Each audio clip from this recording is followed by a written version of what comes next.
Well, there's just a thing that happens when you're connected with someone. If you're connected financially, if you're connected in a friendship way, that's why cronyism works. Yes. That's a good point. Absolutely. They weasel their way in. And look, I can give you examples of it in my own life. Yeah. Like if anybody ever comes to me with any kind of criticism of Dana White, and I'm like, you're going to the wrong guy.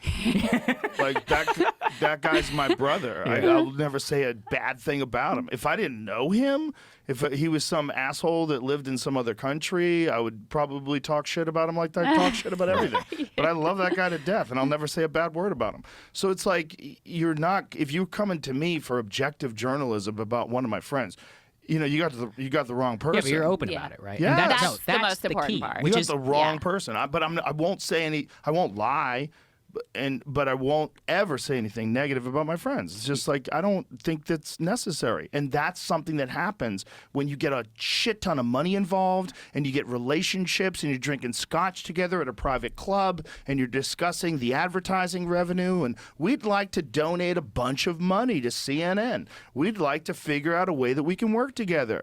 Hey, I'm a fucking Captain Billionaire and I want to donate all this money to all these people that own media organizations, and I would, I'd like to be your friend. That's it. That's It's fun. fun. Be your friend. It's cool, right? Who doesn't It's want to hard go to to fun resist. parties? It's And- just friends. We're friends. Yeah, it's all part of a system. And We go that's where fishing. This is the other thing, actually, I was hoping to bring up is I don't think people understand that cable is a fake business model. So, for example, we talk a lot about the failing ratings. The key demo numbers on all three of these channels is a joke. I always like to say, like, Krystal and I would be starving in a ditch if we were getting the same numbers as these people. So how do they survive? It's because they're part of something called the cable bundle. And so, like, when you buy cable, like Cox Communications or whatever, they pay, or Comcast, for example, they pay CNN and MSNBC and Fox to be a part of the bundle. The vast majority of the profit of these cable channels comes from the bundle. So CNN made $1 billion in profit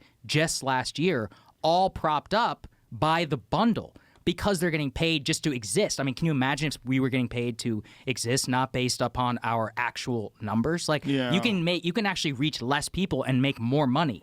And so it's all part of this fake system. But I mean, the benefit is that with the rise of independent media, more and more advertisers are waking up. The less eyeballs, the less of an incentive for the bundle to actually pay them to be a part of it. And that's why I was actually really excited by Amazon striking that deal with the NFL, because I'm like, yes, get the rights away from these people, because that is what props up all kinds of bullshit that we don't have, like a small d democratic input with our eyeballs on CNN or any of these places. They can exist just fine without us. Like, to really kill them, we have to get away from live news on TV. That's the number one thing still propping them up today.